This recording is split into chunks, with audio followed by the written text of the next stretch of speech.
You've got dedicated support from the team and will respond very quickly to any queries. And obviously, the benefits for GPs themselves, you can pick the shifts where you want, when you want, and anything that fits around your normal life. And again, it's that free and it's easy to register.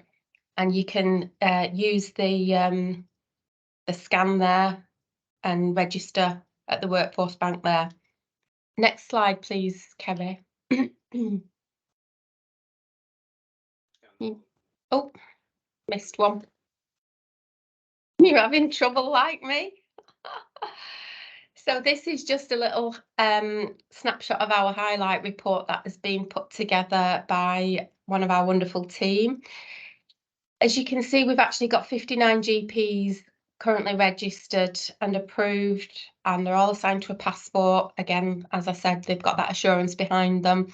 133 registrations are actually in progress at the moment, and we've so far had 214 shifts requested, overall fill rate of 15.8%.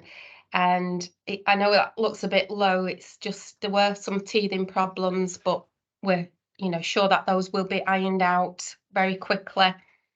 Across GM, 11 localities have used it, so really good uptake there. 133 sites are registered to use it. And as I said, there's a scanner, sign up now, and any queries at all, you can drop us an email at that generic email address and one of the team will get back to you. We are currently working on an app which will hopefully improve the process even further and support with registering on there. And I know I've garbled all that information out. I'm very sorry, but as I say, it's just been given to me and present. So is there any questions? And if I can't answer, I will take it back to the team and make sure Kerry can feed that back. Or Kerry, is there anything you think that I have missed? No, that's fine. Thanks very much, Kath. We do have a hand up actually, so just let me find out who that is. Debbie, Debbie, what, you got a question? Sorry, I've just put it in the chat. Actually, QR code doesn't appear to be working for that slide. I've just tried to work it and it says it's not compatible. Okay, well, I think... Is it just my phone or can MD else check it? Yeah. Want to bring it up again? Let me... I can just use the website. It's not a big deal. I was just sort of trying to look at it. I'm sure it does work. I wonder if it's because I've been sharing it from my SharePoint, so let me just bring it up in a different format. I've just tried to do it now and it worked fine for me. So it's maybe just my phone, very likely. Okay, no worries, I'll just write the website down. Thank you. Okay. Good. All right, that's fantastic. Actually, while we do have you all, we just really wanted to run a very quick poll to see whether you have actually used the Workforce Bank. So Rose is going to be kind enough just to kind of share the poll. So if you would be good enough to contribute to that. So the first question is literally, have you used the Workforce Bank? The bank became available and was live in November 22. So really, really simple, yes, no.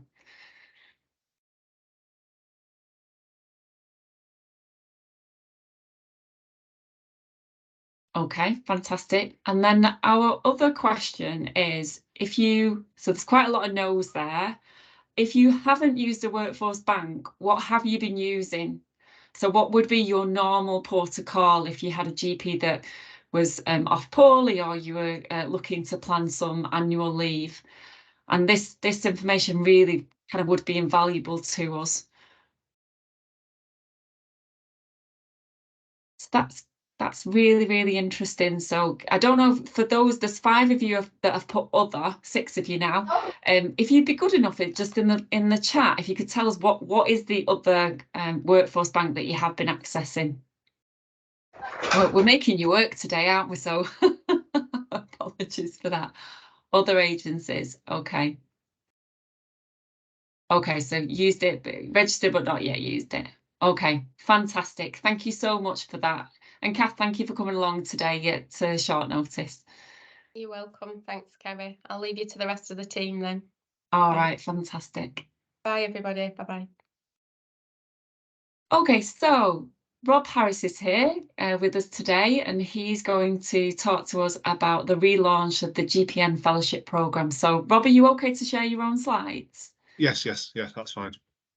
Well, hi everyone. So, as Kerry mentioned, we've relaunched the GP Nurse Fellowship at the beginning of April. So just to give you a bit of background before I start showing my slides, the previous iteration included the foundation program, the foundation clinical skills. This does not, it's completely separate. Nurses can do them at the same time.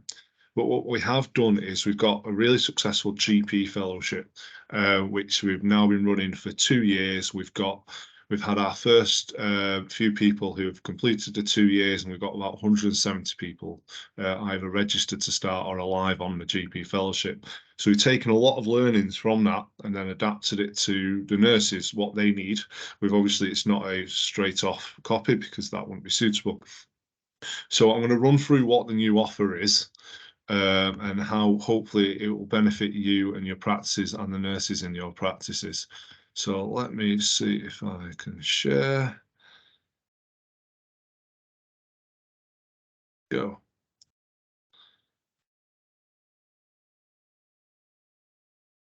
So there is the GP Nurse Fellowship. We've got Sam, who's on the call. Sam is our nursing leadership partner. You've got myself, so I'm project manager. And then we've got Lona Williams, who's the program support officer. Lona's not here today. Obviously, Lona will probably get most of the day-to-day queries. And then, so what it is, it's 2 years. It runs alongside, but not linked to the GPN Foundation program. So the GP Nurse Fellowship contains no clinical element apart from portfolio working, which I'll come to. So it focuses on all the other elements: leadership development, QI, new ways of working, PCN, portfolio working, and embedding them into primary care. And the aim is to encourage, support, and retain and develop newly qualified nurse.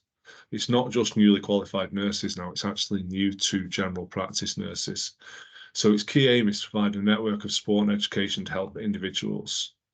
I've got an eligibility, I've missed off an eligibility slide, so I'll just go through the eligibility now. So the eligibility is for nurses who are within 12 months qualified, or nurses who are within 12 months of joining primary care from another specialism like community or secondary care. So in the past, it was only able to those newly qualified nurses, but now with the national guidance has changed and they've realised the benefit that will actually have to nurses who may have been nurses for 10, 20 years in a different profession, but have moved over. And they have to be working within Greater Manchester. Each area has their own programme, so they have to be working within Greater Manchester. Our programme is only for Greater Manchester nurses, and they have to be salaried. So you can't be. I don't think it's relevant to nurses particularly, but with GPs, for example, who may be purely locums, their version is open. So again, with nurses, they have to be salaried or a partner in that position, but just new is the key.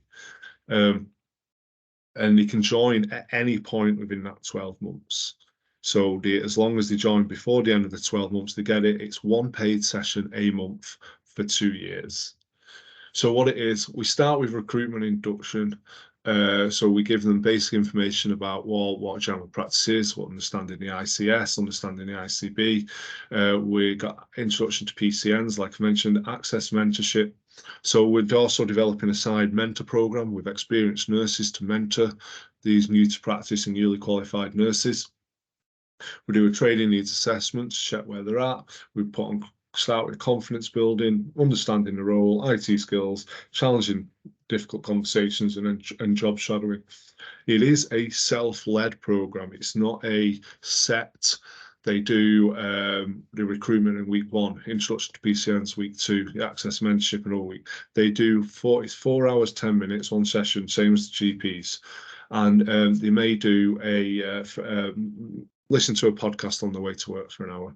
They may then do a 2-hour session another day, and they may then have a 4-hour job shadowing. So next week they do less because they did more than week 1. It's not a fixed thing at a set time in a week. It's very flexible.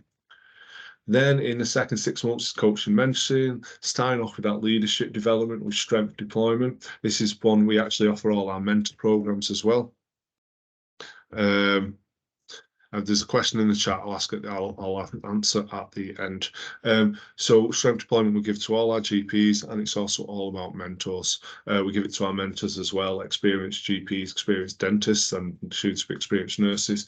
It's about understanding yourself and your values and everyone else's values, and just improves your communication skills. Change management, and I'm not going to read through everything, but you kind of see where they actually get group consultations, reflective practice, so access potentially to the care programme. This is what we're developing at the moment, how we embed QI, quality improvement, and then you do PCN, portfolio working. So this is something they do in the last 6 months. The GPs, this is one of the differences. The GPs do it in the second 6 months, but the nurses will do it towards the end of their 2 years. And it can be anything and everything involved in the PCN. So in terms of what we've had for the GPs, people have become cancer leads. And these may not be suitable for nurses, but the fact is they could go and work on the various projects that are going on with the various leads. They could get involved in the care homes. They could get involved with diabetes, the inhalers. In terms of green initiatives, it's about using the IIF, and it's all about enticing them into different ways of working I mentioned before, and about how general practice nursing is such a varied role, and it's about giving them that introduction early on. It seems to have gone next. Right, so timetable, I mentioned it isn't such as one, it's a self-led program. So that coaching course I mentioned is 2 days. That's an entire time in a month. So activities, nurses, so they arrange themselves, job shadowing, and this will be something that it could be anyone from GP to first contact practitioner, social prescribing link worker, pharmacist, practice manager, anyone and everyone that will help them benefit themselves. They'll be put on a series of sessions and masterclasses, which is around, like I said, coaching, persuasion, influencing, change management. Assertiveness is one we're looking at developing to build that confidence. And we also do action learning steps. So a big part of the nurse fellowship is networking, making sure they're not, sometimes these nurses may be the only nurse in practice. So we give them that network, and we have like action learning sets. They'll introduce them early on in the program. We'll meet every, I think it was originally monthly, but we might be like every 2 or 3 months, as and when they're needed. I jumped ahead, mentioned portfolio working, care homes, social prescribing, neurology, mental health, MSK, all these type of things. IIF, PCN, DES objectives, COF objectives. I'm not going to go on the nurse mentor scheme because I'm just going to stick with the nurse fellowship today. But just so you know, there's a nurse mentorship scheme. So just to, I know someone's got a hand up. If I go through questions, it's not applicable to HCAs. And then, sorry, there's a question. Let me stop you. Will this support a nurse from secondary care who has lost her PIN due to illness, is now wanting to get revalidated, who wants to come into primary care? As long as it's their first foray into primary care, then yes. If they've been into primary care in the past, then from my understanding, it's no. But yeah, if it's their first job in primary care or in their first 12 months of a job, then yes, then it would support nurse. And then someone's got the hand up who I cannot see the second. It's Letitia. Letitia, there we go. Hi, can you confirm that the GPN Foundation is different from the GPN Fellowship? And if it is, how do we apply for the GPN Foundation course? Is it funded, and how long does it last? I don't know the fact you asked about the foundation course. I haven't actually gone into the funding for this. I seem to have missed a slide as well. I seem to have missed 2 slides today on eligibility and funding. So the fellowship is funded. It's £444.60 a month to practice. You would take off there's 2 ways to do it. If you've got a part-time nurse who wants an extra session, they can do it as an extra session. Anyone here who's got GP on the fellowship, it would work exactly the same way.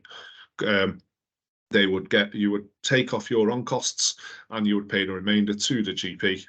and to the GP nurse, and through their payroll for their own costs. And it works out. I think we did it mid-band 5 roughly. I think it was in mid-band 6. I can't remember, but it works out £5,330 a year to you. You take off your own costs and pay it to them. And that's if a nurse wants to do it on top of their clinical hours and is working less than full time. If they're working full time, then we would pay you that same amount of money, but that would go to back pay, salary support, whatever terminology you want to use, but to release them for a session a week. In terms of the foundation courses, I don't deal with either of the foundation courses. Kerry deals with one, and if Kath's still on, she deals with another. Yeah, because we recruited a nurse last year, and she was told, and we were told that the GPN fellowship would cover clinical skills. Yeah, and we were given recruitment time, recruitment date. We waited. Thank God that we actually sent us to different training, because we could have waited a year and she wouldn't have been trained. Yeah, that's why I just want to highlight the difference. Yeah, I know we sent details of the GPN Foundation way back in, and we restructured it. The national was never to include foundation courses. So the national guidance was supposed to be, it was a purely non-clinical course, but we changed it in Greater Manchester to try and entice people to join. The information was not passed on to whoever we contacted. I think it was HED at the time, and we wasted, well, not a year because we took actions, but it was very disappointing. So just want to make clear that GPN Fellowship is not the GPN Foundation, and a lot of us out there will want to recruit a nurse and will want them to attend a foundation course where they can learn the skills that is needed, and may not want management straight away. No, we understand that, Letitia, actually, and the next presentation will talk about the clinical skills offers that are available across Greater Manchester. I think the thing to bear in mind around the fellowship programme is that it supports the nurses to embed within their role around accessing peer support and mentorship. So it should really be seen as complementary to the Clinical Stroke Foundation programme. Yes, I understand that, Kerry. It's just when you've got a new nurse that's coming in that doesn't know anything about primary care, I think they should focus on the skill that they need to learn in-house. And obviously, she's only been here with us a year, so that's why the clinical skill part of it was, utmost importance, rather than being told that obviously that course has changed and is mentoring and his skills. I don't doubt it's quite relevant, but not yet. I think, well, hopefully when the fellowship programme's rolled out, the evaluation will help support the value of that mentorship and that peer support in terms of retention going forward. But hopefully the next slide deck will really give you a feel for what is available across Greater Manchester to support that clinical aspect of the recruitment. So slowly but surely, hopefully we're getting there.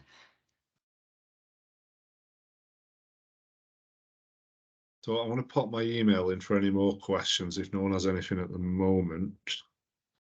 So feel free to pop me an email and then I'll send the slides to Kerry to forward on as well. Fantastic, thanks, Rob. Sorry, did you answer the question around, is it available to a HCA? Yeah, I think I said, yeah, because it's not, unfortunately, is it? Okay, fantastic. And then as this fellowship programme becomes more available, we'd absolutely welcome feedback, wouldn't we, in terms of how practices from an employer point of view is finding the modular content. That'd be really invaluable. Hopefully, Letitia, your nurse can access this as well, and we'd welcome your feedback. Anybody got any other questions for Rob?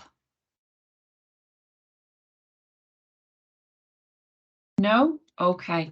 Well, really nicely, and moving on, it's me with the nurse clinical skills. So I'm just going to share my slides. So really, this is just a little bit of an overview of what opportunities are available to your nursing team within general practice. Supporting and embedded in some of our ambitions across Greater Manchester is establishing locality training pods, and that's to support that nursing pathway. So we did a lot of development work and working with the Nurse Collaborative. So that's members of all 10 locality nurses across Greater Manchester in 21-22. We identified funding to support training pod nurses. So it was basically band 8A and band 7, really to support the learning and embedding of those clinical skills and to sign off those competencies. In May 22, we went live with Salford and Stockport, and they've been basically, their numbers that are accessing the programmes have just grown and grown. They were able to access the Healthcare Support Worker Clinical Skills Programme. So that's the digital programme. And then they also supported some pilot work that the GM Bureau have been doing around reservists. So those individuals that were non-registered healthcare professionals that had been supporting the vaccination programme. Then in December last year, 22, we went live with Manchester and with Tameside, and they were able to access the Healthcare Support Worker Foundation programme, the Nurse Associates and the GPN digital offer. It's now aligned for the GPNs with the fellowship programme that Rob's just been talking to you about. So hopefully you can see where that fits in nicely to support the nurse kind of within their both clinical as well as that peer support mentorship offer as well. And then what we're about to undertake is an evaluation of the programme so far. So where are we up to, who's accessed it, how they found the training, because this kind of digital offer is very different, isn't it, to the more historic blended route. So we'll currently do that evaluation and we will be bringing that back to you at a later forum. But what we hope is that the evaluation supports the expansion. We've already been talking to all the other localities across Greater Manchester. Bolton, HMR, Wigan, Oldham and Trafford are very keen to get going. So hopefully we'll be able to demonstrate that and we will be expanding it further. But in terms of what our ambition was, it was really to support that nursing pathway from healthcare support worker right through to GPM. And the Healthcare Support Worker digital offer supports both the care certificate as well as phlebotomy. There's also a module on there around CVD. And what's key to this is that they are linked into those training pod nurses. So Salford at the moment, Stockport, Tameside and Manchester. That's not to say that if you had a healthcare support worker that didn't have a training pod in place, how can they access that support? So the more traditional offer that we've always offered since 2020 is still available to you. So that really as well should complement the learning needs right across Greater Manchester, where somebody isn't really adapted to that digital offer. So kind of keeping it open really. The Nursing Associate Foundation, so this is for nurse associates that are transitioning into general practice. So they're already qualified and it's really to help support them gain those skills. So again, the CVD, diabetes, respiratory programmes, and also phlebotomy where they might not have done that. It is for both newly qualified nurses that are new to general practice, as well as those that might already be qualified and having worked in a different field. And then in terms of the GPN, again, the digital offer that's available to them is for nurses transitioning as well as newly qualified into general practice. We're really hoping that this will help support you with your recruitment of these nursing roles and really kind of bridge that gap that's been missing currently around offering a foundation programme, those clinical skills that are really needed to embed that person within general practice and help deliver the programmes that you need to deliver. What I would say is that all the programmes are CPD accredited, that they have been co-produced by a leading primary care educator that's very familiar to us across Greater Manchester. And we hope that it will help you with that recruitment and also the retention of that skilled workforce. So for those areas, again, that don't have a training pod nurse currently, there is an offer through GM Training Hub that's a 15-week programme. So it really does mean for both kind of the nursing pathway that regardless of where you are within your locality, you can access a clinical skills programme. So if there's any of those offers that you would like to access, obviously we will be sharing the slides, and then you can reach out to the provider.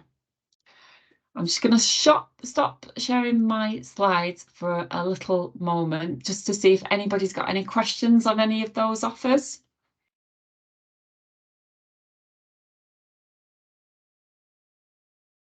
Okay, hopefully if you're looking to recruit any of those nursing pathway, then it's applicable to you, that you can absolutely reach into those clinical skills foundation programs, whether it's linked to a training pod or not. Or hopefully there's something for everybody within all of those offers. Any questions? I think I might have stunned you into silence.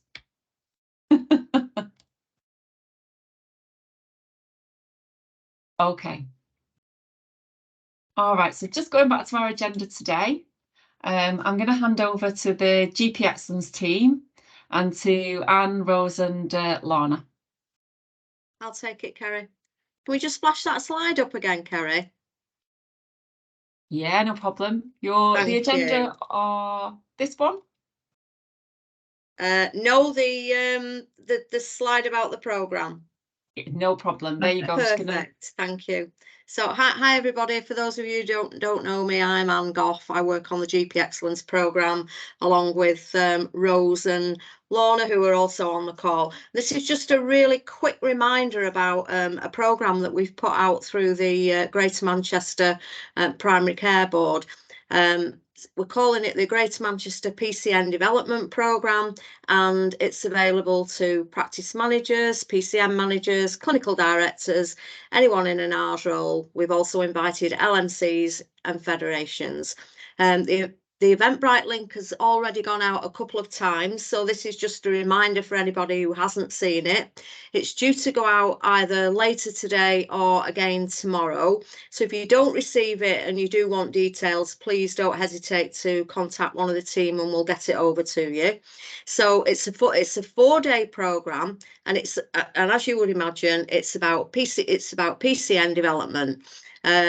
We're running it over 4 full days at the studio in central Manchester. We're kicking off on the 24th of May, 14th September, 30th of November, and ending on the 14th of March.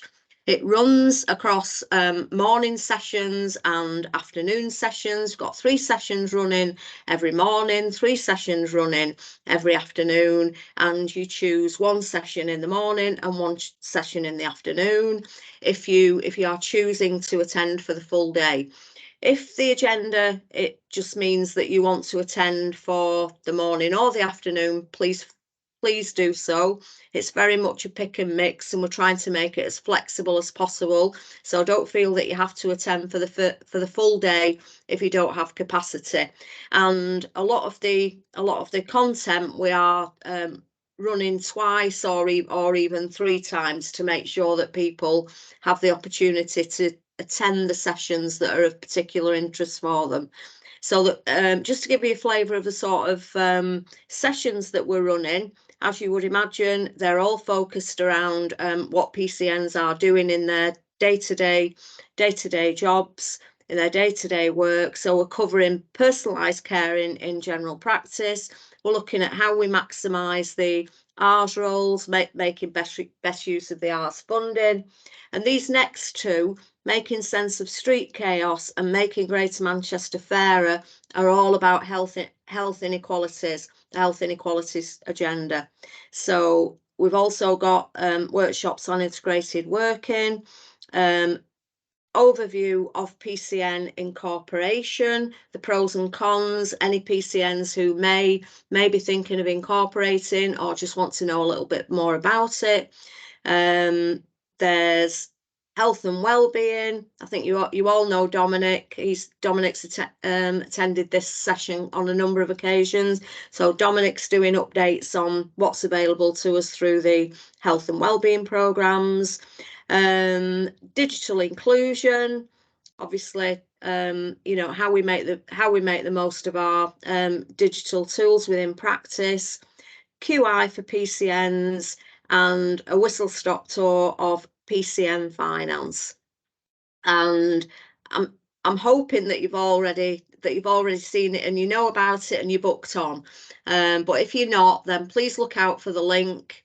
And if you haven't got it or you want it, please contact us and we'll send it over to you. But we've got some great speakers.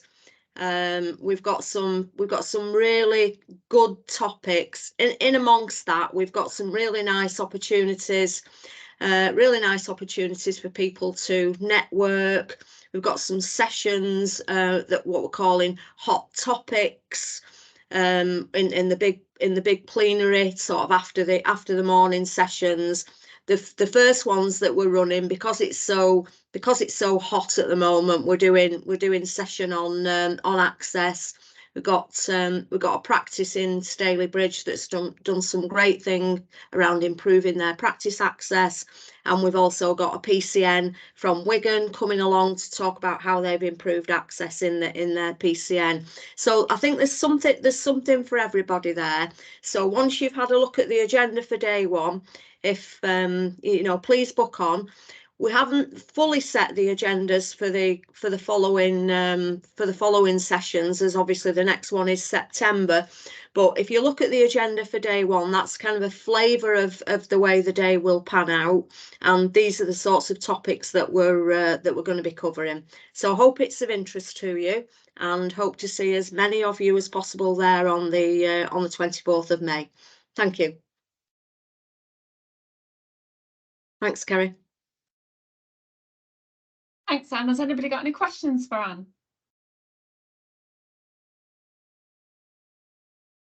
Oh, quiet today. Oh, a quiet bunch. Oh, we've got a hand up. Casma. Kamsa. Hi. I'm just wondering, does this program extend to GPs who might want to just attend, partners who might want to attend? And anybody that's working in a PCN, Casma, really, we've said it's a PCN development program, but and we've sent out the invitation to the PCN CDs and the PCN managers. But if you feel it's appropriate and there's things on there that are of interest to you, please attend. No, it's just that for a GP who's not a PCN clinical director. No, that's absolutely fine. Okay, because they're part of a PCN. So we've sent it to the CDs to sort of say, anybody on your patch, if you want to attend, please attend. Okay, thank you. So I might have a couple of candidates for you. Thank you. Thank you. Anne, can I ask a question? Yeah, can you attend? I don't know if everyone's too shy to ask this, but is the lunch provided? Yes, absolutely. It's a full day. No, we've got coffee. I don't know if any of you've been to the studio. It's a really nice venue. It's a great learning environment. There's tea and coffee and bits and pieces available throughout the whole of the day. Tea and coffee on tap, and there will be a very nice lunch available. Oh, so great opportunity for networking, really. Absolutely. In a face-to-face. And we've actually done a bit of an extended lunch. We've tried to eke out lunch to, I think, is it an hour and a half, Rose?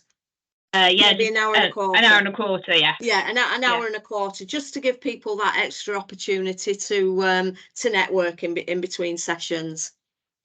Okay, fantastic. There is a question in the chat actually. Is there any CPD points for GPs? We haven't had it CPD accredited. No, it's not an accredited course, unfortunately. Okay, fantastic. But great opportunity for networking by the sounds of it. Yeah. All right, Thank fantastic. So if nobody else has got any other questions that they want to pop in the chat, I'll pop the hand up. I will move on to our next speakers. So hopefully we're joined by Nikesh Vallabh and Shelley Ryder. And wait, yeah, there you go. There's Nikesh. There's Shelley. Welcome. Hi, Kerry. I'm going to hand over to you, and if you're happy to share your own slides, that'd be great. Yeah, no, that's no problem. I just put something in the chat that even if it's not CPD accredited, you can still add it to your GPs can still add it to their appraisal. and log it for numbers of hours. So now we're kind of monitored on the number of hours that we do CPD for. So you could still log it as part of that and just put a reflection in would be more than enough as well. Shelley, are you okay to share the slides? And I'll just do an introduction as to who I am, and Shelley will introduce herself. So I'm Nikesh Vallabh. I'm a GP in Wigan at Hawkley Brook Practice. And my other role outside of practice is I'm the PCN CD for Swan PCN in Wigan. And I also work alongside Kerry as part of the Greater Manchester Primary Care workforce team. And we were coming today really to talk to you about the Good Employment Charter. And just to kind of describe our journey as a practice to becoming members of the Good Employment Charter. So we were going to kind of give a bit of an overview of what exactly is it, why does it matter, and then really give you some practical kind of input as to what we went through for that process to become members as well. So really just describing that journey. And I think Shelley will probably be able to give a much better overview of some of the practical things, just to kind of make sure that it's easy or people can kind of follow that pathway and realize if if it's something that you want to do yourselves as well. Sorry, Shelley, did you want to introduce yourself first? I've just completely jumped past that. Yeah, hi everyone. I'm Shelley Ryder, the practice manager from Hawkley Brook Medical Practice, working alongside Nikesh. I have shared the screen. Can you see the slides? So we can see the slide. If it's not on slideshow mode though, that's the only thing. If you just click the Is that okay? That's the one. Yeah, and if we just pop to the next slide, I'll give a bit of background as to what the Good Employment Charter is. So if you do know about it, apologies if you know enough about this already, but I'm going to start right from the beginning in case people aren't aware of this. So the Greater Manchester Good Employment Charter is a voluntary membership and assessment scheme that aims to raise employment standards across Greater Manchester for all organisations. So we're not talking just about healthcare, we're talking about healthcare, social care, we're talking about the private sector as well. So this really is a scheme or a membership scheme that tries to improve all standards of employment across the whole of Greater Manchester, so across tens of thousands of employing organisations.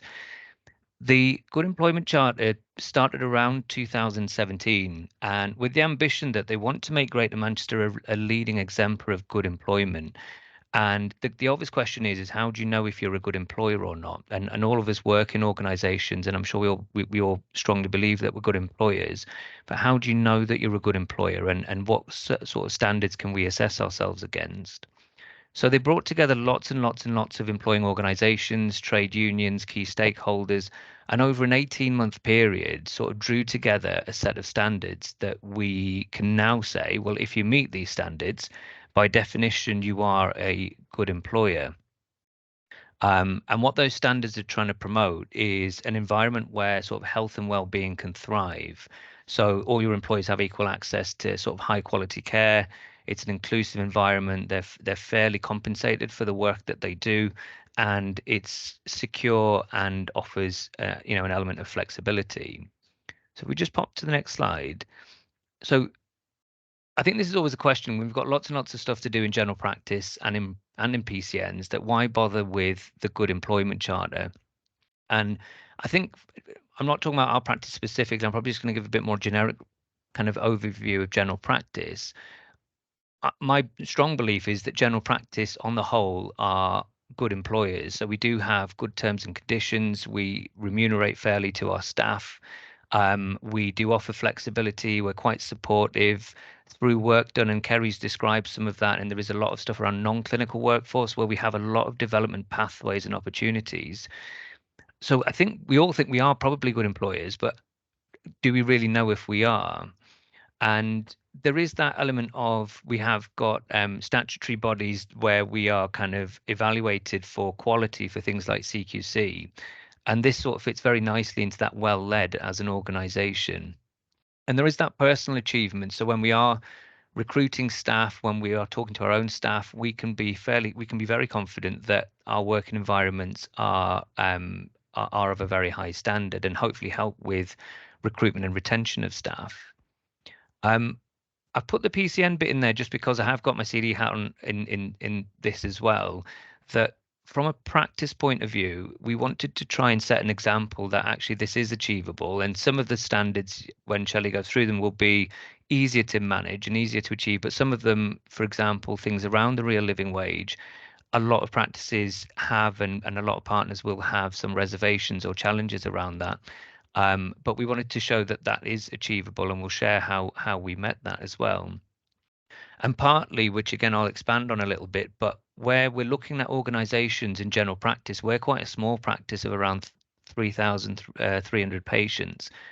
It's quite difficult evidencing lots of the standards within the Good Employment Charter, but when you look at the PCN as an umbrella organisation across your practices, the PCN actually provides a lot of the parameters within those standards or supports us as practices. So it's quite useful to think of your practice as part of a PCN and how we meet this. And personally, I, in my Greater Manchester role, work with the team around the Good Employment Charter to consider how we implement this across health and social care. And again, really providing ourselves with an example of this can be done. And I've just put that moral viewpoint of this because one of the areas that can kind of stick at times is around the real living wage and meeting the real living wage, that there is that moral viewpoint. And I appreciate the economic viewpoint and the challenges with the small uplifts we get in general practice contracts with the large payouts that are required to meet the real living wage. But I think there was a moment for us in practice where, you know, knowing that our staff are having challenges with the cost of living, and we had a staff member who was recently diagnosed with cancer. And when she came in and there was a day where she was just mentioned or happened to mention that she hadn't switched the heating on at home because of the, you know, the cost and the affordability of it.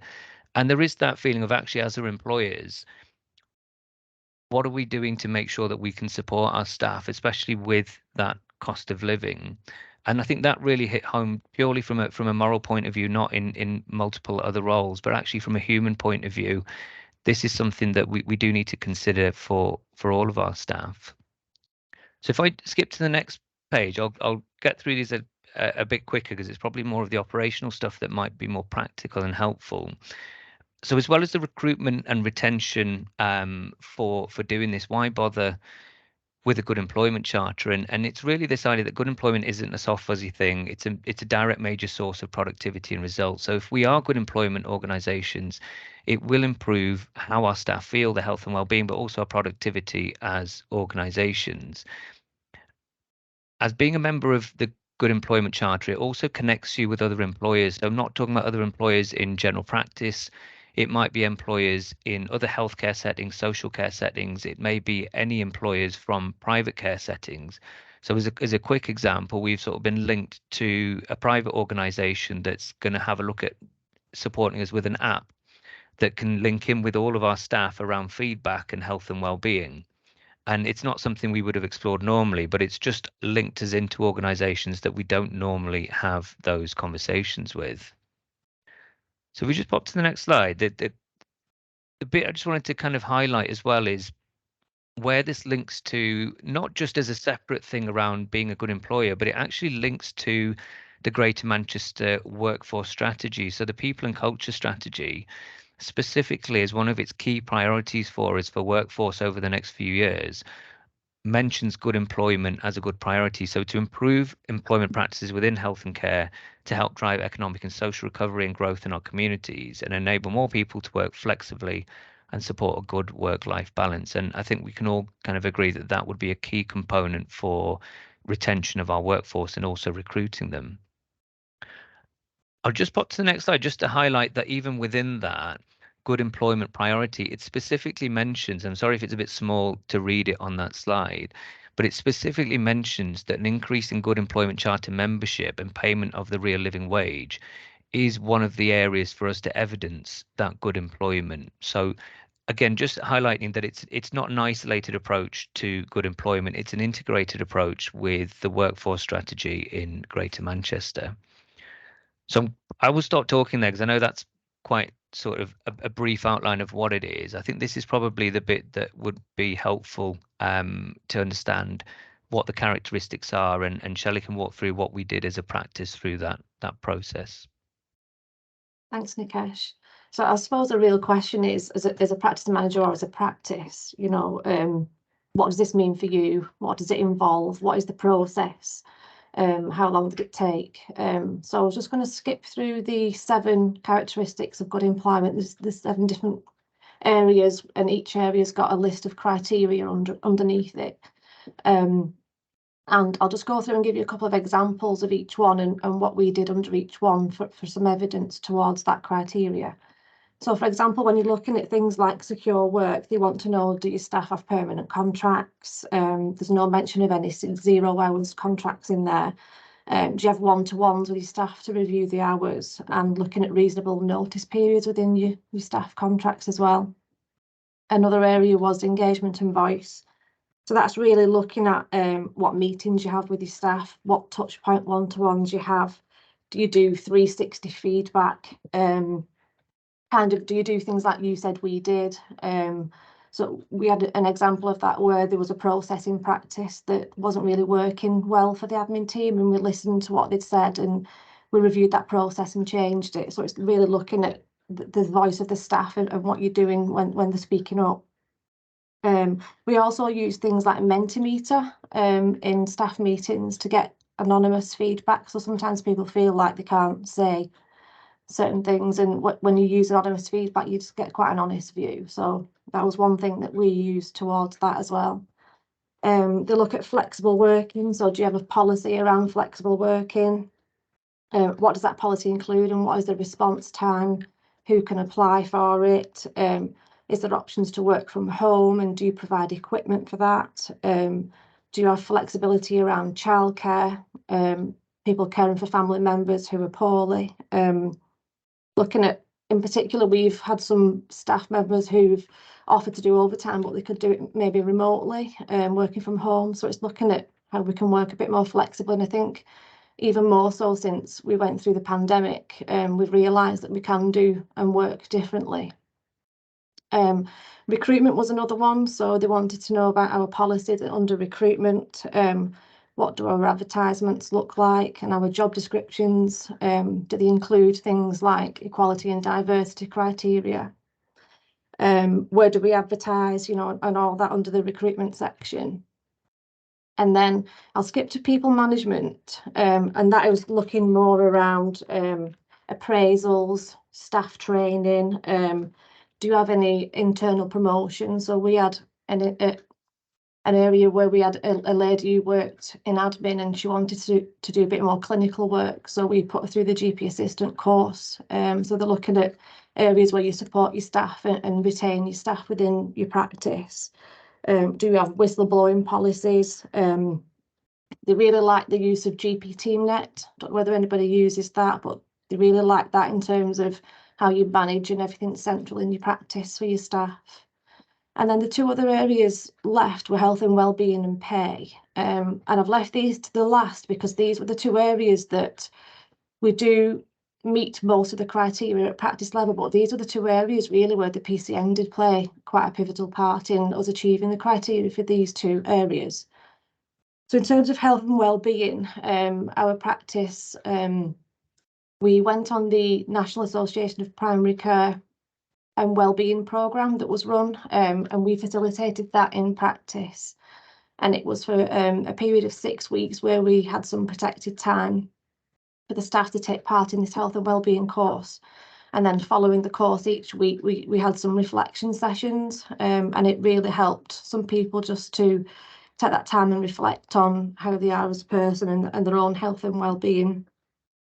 We do things like we buy Easter eggs and we do the Christmas stuff, and we have Valentine's competitions, team building events, and then our local CCG funded an employee assistance programme as well. So there's offers of counselling, physiotherapy for staff and things like that. But then really at a PCN level, there was some really great stuff being done by our mental health practitioners. Here we're running some competitions and really promoting mental health within the PCN. And then the last bit, just touching on the pay bit. So as part of being a member of the Good Employment Charter, the they want practices to be aiming towards or be at the real living wage for all of the staff members. So there was other criteria under there regarding sick pay and the minimum hours of work that they should be working each week, which was 16. But I think from the pay perspective, that's where the PCN really came in. And we can touch, I think Nikesh is going to touch on that in this following slides about how the PCN can support us.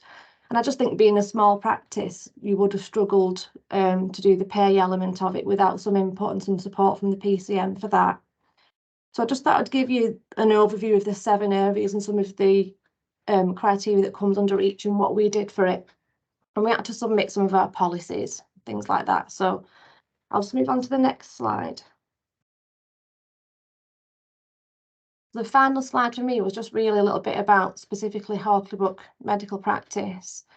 So the practice is a patient list size of about 3,300. It's got 3 GP partners, a couple of nurses and an admin team. So it's really quite a small practice. So to achieve some of the criteria was difficult, and that's why the PCN played a big part in that.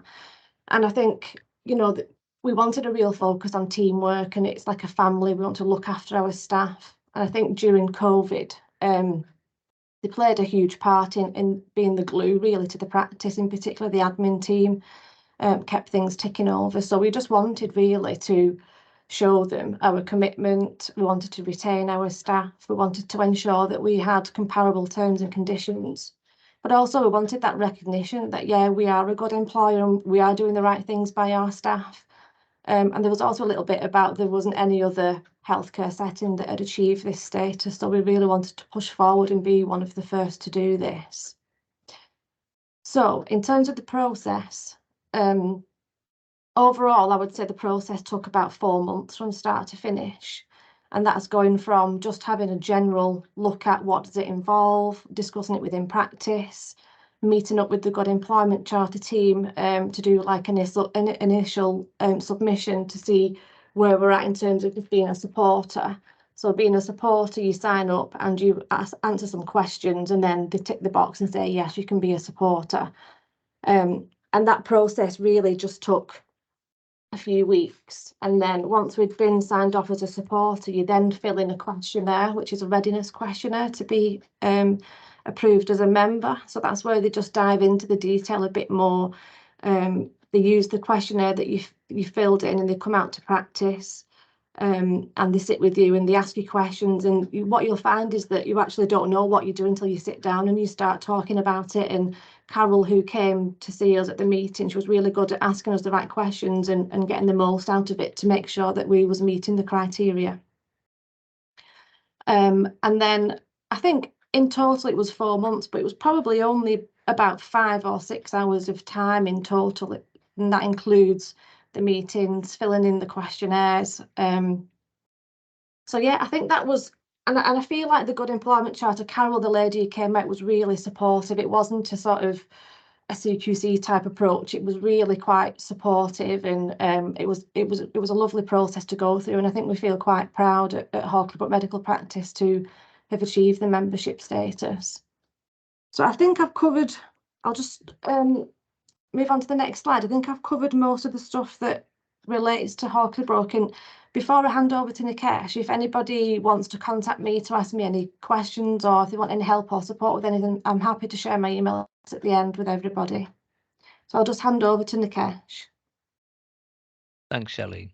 And I think just to add that at the end of that process, what the Good Employment Charter will do is they've got a panel where they'll present the evidence that they've collected and from the practice. So if you decide that you want to be at a supporter level, that's just a commitment that we'd like to work towards the standard. So you're not necessarily evidencing lots of bits, but you are making a commitment that we do support the standards that are there. And that's a fairly straightforward thing to do. I think the membership is the level where you, like Shelley described really well, where you do then evidence with your policies and what happens, and that's the stuff that goes through to a panel for membership. So there are the 2 levels that are there, and the supporter one is quite easy to accomplish. If we just get to the next slide, I'm just going to very briefly, if it's okay, just touch on what the PCN has done to help us with this. And I think Shelley's described a lot of this. But because we've said as a PCN that we've got a vision around what we want for resilience and well-being, and we want a standardized high quality employment, that was one of our things we set in our vision 3 years ago. This was one that just kind of said, well, actually, this is the evidence that we are doing that. So it fit with the vision. And what that meant is we can start not just looking at it as one practice, but we're 8 practices in our PCN. So actually, do we all want to start thinking about this? And Shelley's also described how the PCN has helped us fit certain criteria. So the health and well-being bit, we can't really, as a small practice, we don't have a single person who's a health and well-being champion, but we do have a health and well-being champion at PCN that supports all 8 practices. So that would help us meet the criteria. But as a small organization on our own, that would be quite difficult. In terms of leadership roles, again, as a small practice, you don't have as many people to align specific leadership roles to. But what we do have as PCN as part of our vision is a dispersed leadership model. So try and get as many people involved at different levels within work in the PCN. So whether that's high level stuff in terms of being involved in finance, etc. We've got lots of admin staff and practices that we've supported with development to become scanning leads and try and centralize scanning. We've got nurses who are involved in pilots for COPD in the PCN. We've also got staff that have moved from admin into TNA roles, so training nurse associate roles. So we've got lots of development stuff at PCN because it's a much larger organization that we couldn't do at practice. I'm just going to touch on this bit because I think the money bit is key, because for me, from all the conversations we've had, that is the barrier for a lot of places. So just to put it in context, you've got the minimum wage, which we all pay for our staff, and the real living wage is really targeting those at the lowest wage. So we've got real minimum wage at £10.42 from the 1st of April. The real living wage is £10.90, so £10.90 from the 1st of April. And the real living wage, to just explain what that means, that's when they've done independent sort of research that how much money does somebody need per hour to be able to do the normal things in life. So be able to go and do a food shop, be able to pay your bills, etc., etc. It is £10.90. So staff who are on £10.42 as a minimum wage wouldn't have enough income to meet some of those daily requirements. So that's what we mean by the real living wage. What we've done at PCN as one of our principles is that the work in the piece in practices and PCN, the money follows the work. So if the work's done by PCN, then the money's retained at PCN. If the work is done by practices, the money goes directly to practices. If I use IAF as an example, because I'm sure you'll all have been involved in delivering IAF or meeting some of those targets. With IAF, we said, well, half of this will be delivered by the PCN, half of it we'd want the practices to deliver. And so because we split that in half, and it wasn't a huge amount in the financial year just gone for IAF, based on a particular level of achievement, 50% of the income will stay in the PCN for IAF, and 50% of it will go back to practices. So there's still money going out to practices. The money that stays at PCN, we basically agreed certain principles that all the money that's kept at PCN can only be used for collaborative work, so stuff that would benefit all 8 practices. It can only be used for things that benefit the full population across the neighborhood. So it can't just be some money used to benefit a particular practice. And the work that's done for that money, using the PCN money, has to be part of our vision. So it sounds fairly straightforward, just 3 principles that we worked by. But what it means is we had a substantial amount of money kept at PCN. And then what we do is go out to practices and say, what do you want to do with this money at PCN level to meet some of those principles? And one of the areas is to try and meet the Good Employment Charter, to meet our vision of a high standard of employment across the PCN. So from that, we allocated £1 per patient to be given to practices to support them to meet the real living wage. So we all had to meet the minimum wage anyway, so we had to increase to meet that. We're only 37,000 patients in the PCN, so we allocated £37,000 split across the practices by list size to top up the payments for them to meet the real living wage, rather than the pressure being put on practices to find that money themselves. And we've committed that as a minimum for the next 2 years. What that means is that we hopefully eliminate that barrier of cost. because like we said, I do think all the other standards, and a lot of us will meet those anyway.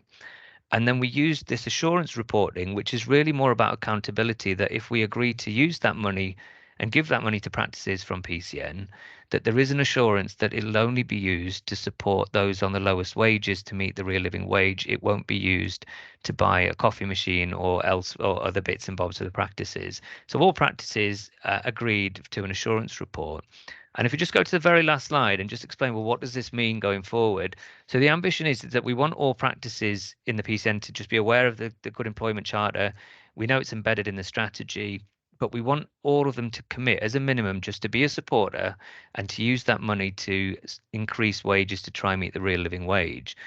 Of the 8 practices, 1 for various reasons struggled with that. The other 7 have said, yeah, we're all going to sign up to be supporters and we'll use the money to meet the real living wage. So in the next few weeks, hopefully a couple of months, we'll have 7 practices who are now supporters of the Good Employment Charter.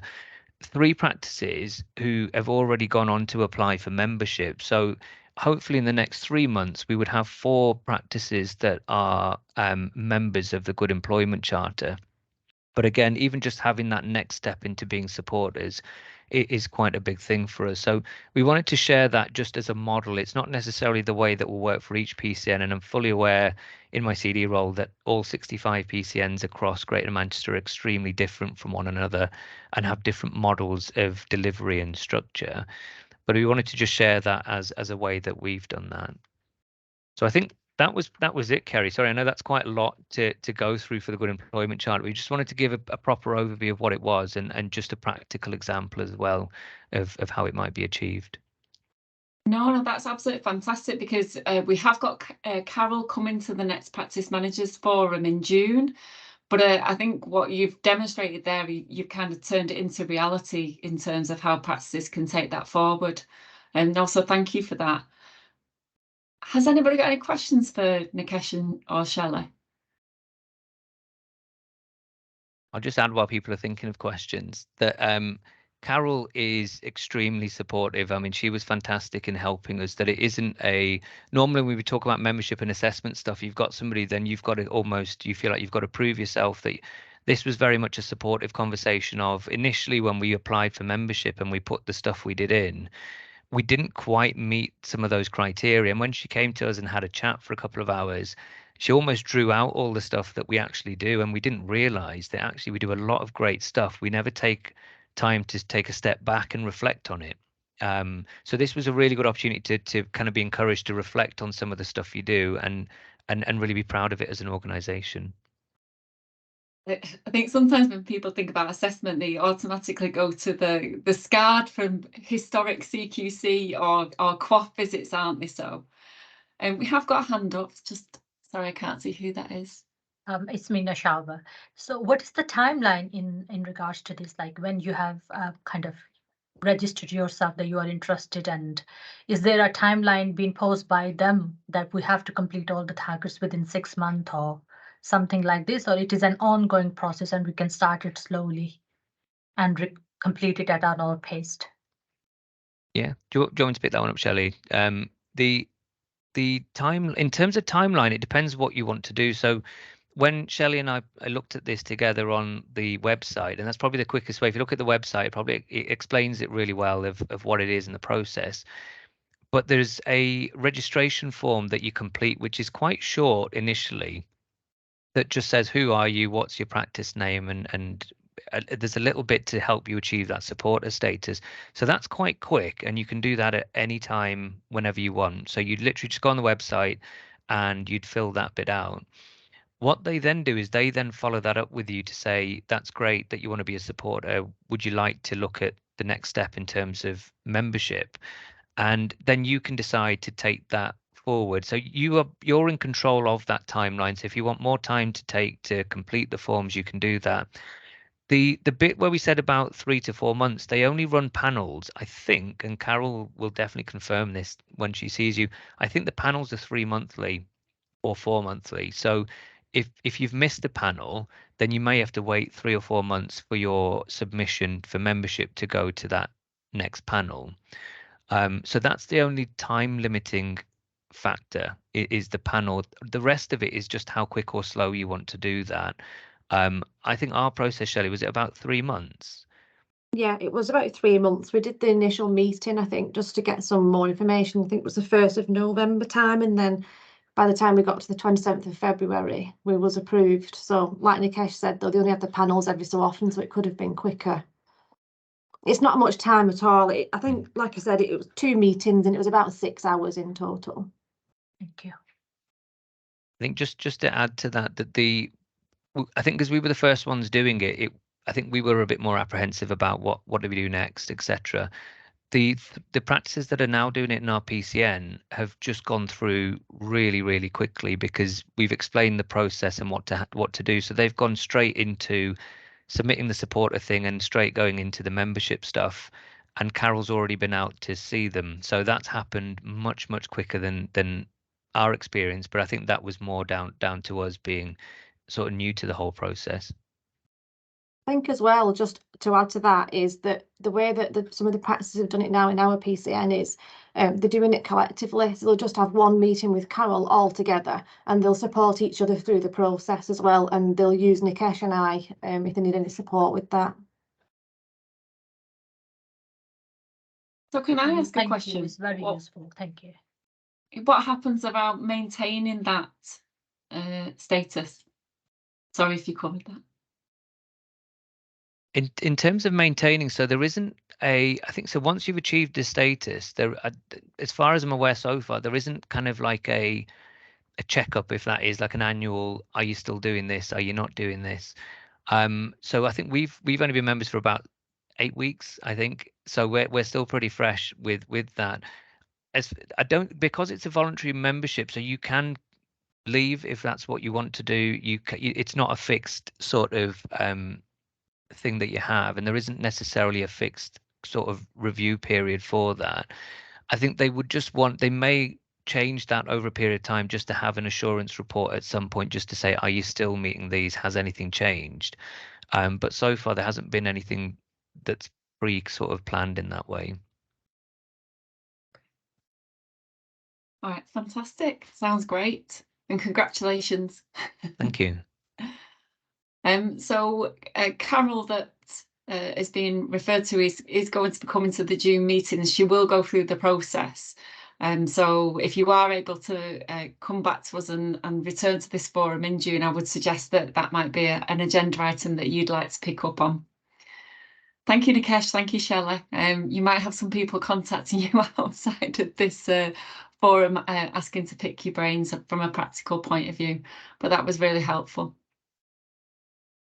So that's all of our speakers today. We want to open up the floor. If anybody's got any questions or you would like to tell us about any agenda items that you would like to hear going forward, really an opportunity for you to do that. If not, we'd like to encourage you to attend the next forum, which is the 29th of June. Pencil that in your diary. So I'm just going to pause for one moment in case anybody wants to put the hand up or has something that they want to add into the chat whilst we're all here together.